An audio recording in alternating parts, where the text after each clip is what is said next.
اعوذ باللہ السمیع العلیم من الشیطان الرجیم من ہمزہ ونفخہ ونفثہ اولئک الذین اشتروا الضلالۃ بالہدی فما ربحت تجارتہم وما كانوا مہتدین۔ سورہ بقرہ کی آیت نمبر 16 ہے۔ اس کا ترجمہ آپ پہلے سن چکے ہیں، لیکن آج اس پر بات کریں گے انشاءاللہ، کیونکہ اس کے فوراً بعد 2 مثالیں بیان کی جائیں گی منافقین کے حوالے سے، جو بڑی معنی خیز ہیں اور سمجھنے والوں کے لیے ان میں بہت سی باتیں ہیں۔ فرمایا اولئک الذین اشتروا الضلالۃ بالہدی، یہ جن لوگوں کا تم نے حال سنا ہے، منافقین کا، ان کی نشانیاں تم نے جانی ہیں، یہ وہ لوگ ہیں جنہوں نے ہدایت کے بدلے گمراہی کو خرید لیا۔ ہدایت کے بدلے گمراہی کو خرید لیا۔ فما ربحت تجارتہم، تو ان کی تجارت نے ان کو کوئی فائدہ نہیں دیا۔ وما کانوا مہتدین، اور نہ ہی انہوں نے ہدایت پر آنے کی کوئی کوشش کی تھی۔ 3 باتیں ہیں سمجھنے کی۔ پہلی بات تو یہ کہ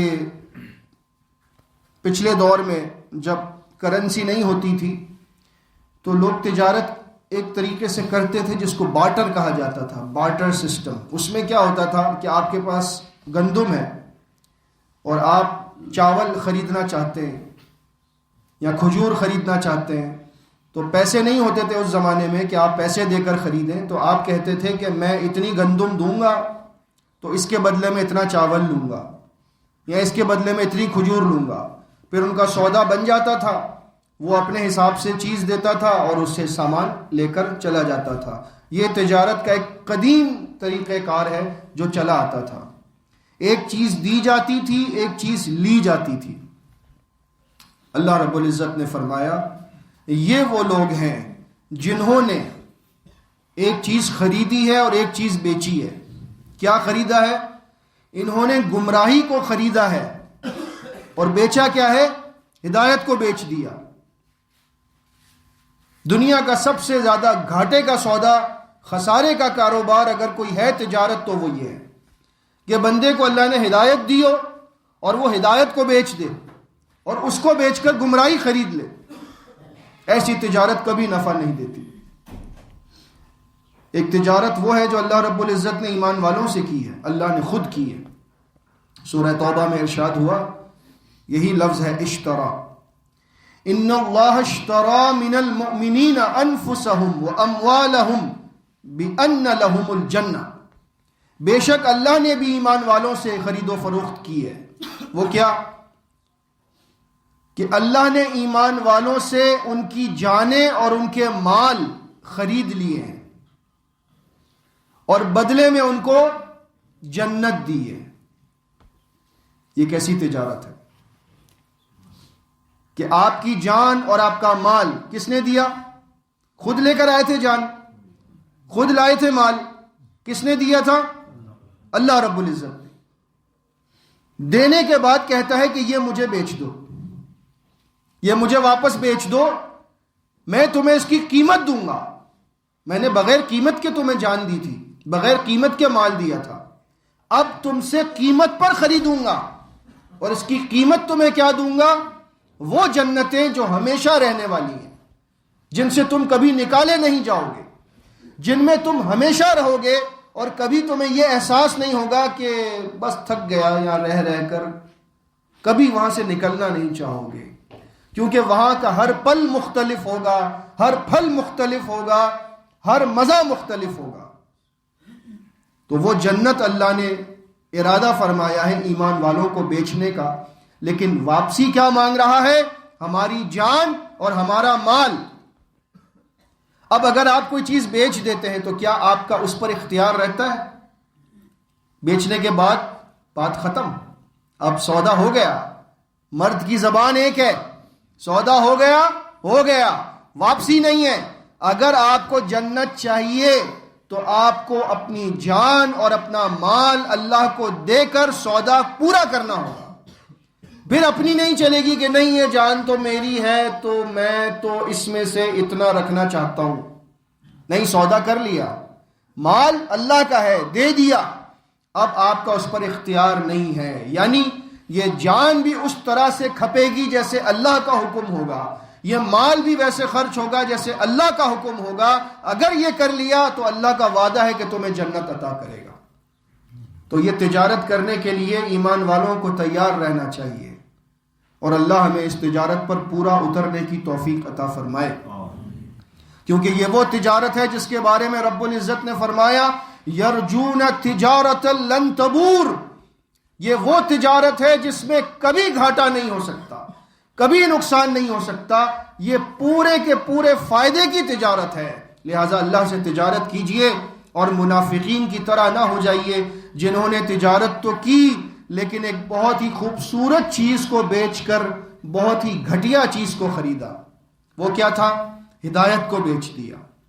دنیا کے اندر آج تقریباً 2 ارب اسلام کے ماننے والے ہیں.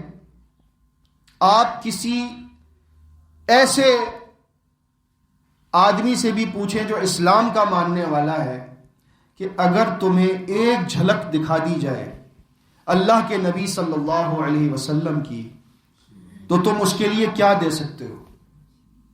تو وہ کہے گا میں اپنا سب کچھ دے سکتا ہوں، مجھے ایک بار نبی کریم صلی اللہ علیہ وسلم کا دیدار ہو جائے.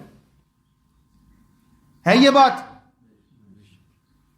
تو یہ لوگ وہ تھے جنہوں نے اپنی زندگی میں نبی کریم صلی اللہ علیہ وسلم کو نہ صرف دیکھا بلکہ ان کی زبان سے قرآن کو سنا، ان کے پیچھے نمازیں ادا کرنے کی ان کو توفیق ملی. اتنی خوبصورت چیز اللہ نے ان کو دی لیکن انہوں نے اس خوبصورت چیز کو بیچ دیا. ایمان نے ان کو فائدہ نہ دیا کیونکہ دل میں ان کے ایمان نہیں تھا. اللہ نے فرمایا یہ کیسی تجارت کی ہے انہوں نے، اتنی خوبصورت چیز کو بیچ دیا اور اس کے بدلے میں گمراہی کو خریدا، کافروں کا ساتھ خریدا، ابو بکر صدیق کے ساتھ کو ٹھکرا دیا، عمر بن خطاب کے ساتھ کو ٹھکرا دیا، عثمان غنی کے ساتھ کو ٹھکرا دیا، علی مرتضیٰ کے ساتھ کو ٹھکرا دیا. اور کس کا ساتھ قبول کیا؟ ابو جہل کا، عتبہ کا، شیبہ کا، ان لوگوں کا. کتنی بری تجارت کی ہے انہوں نے، اتنی خوبصورت چیز کو بیچ کر اتنی گھٹیا چیز کو خریدا. فما ربحت تجارتہم، ان کی تجارت نے ان کو فائدہ نہ دیا. وما كانوا مہتدین، اس آیت کا ترجمہ اکثر لوگ یہ کر دیتے ہیں کہ نہ ان کو ہدایت ملی، لیکن محتد جو لفظ ہے نا اس کے اندر یہ مفہوم پایا جاتا ہے کہ ہدایت کی کوشش کرنا. نہ انہوں نے ہدایت پر آنے کی کوئی کوشش کی. کیوں؟ یہ اللہ ہمیں سمجھانا چاہ رہا ہے کہ اگر تم ہدایت کی قدر کرو گے، ہدایت پر آنے کی کوشش کرو گے تو اللہ پر لازم ہے تمہیں ہدایت پر لگانا اور تمہیں ہدایت پر چلانا. جیسا کہ رب العزت نے فرمایا ان الذین جاہدوا فینا لنہدینہم سبلنا، جو لوگ ہمارے راستے میں کوشش کرتے ہیں ہم انہیں اپنا راستہ ضرور دکھاتے ہیں.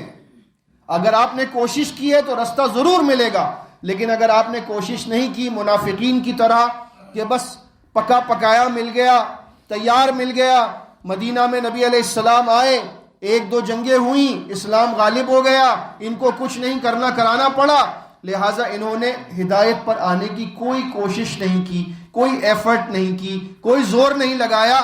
اور جب آپ کسی چیز کو بغیر ایفرٹ کے حاصل کرتے ہیں، بغیر کوشش کے حاصل کرتے ہیں، آپ کے دل میں اس کی قدر نہیں ہوتی.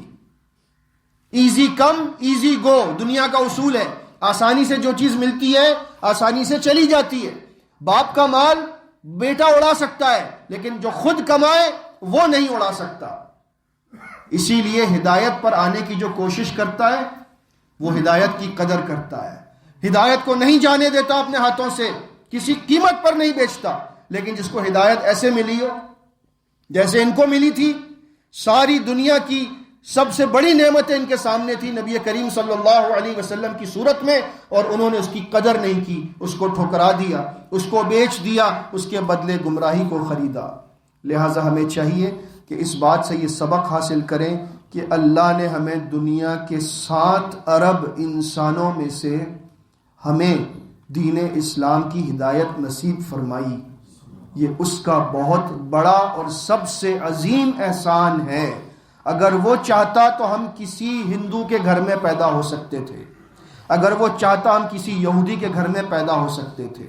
ہمارے اندر اللہ رب العزت نے اگر ہمیں یہ نعمت دی ہے تو اس کی قدر کیجئے، اسلام کی قدر کیجئے، کسی قیمت پر اس کو نہ بیچیے.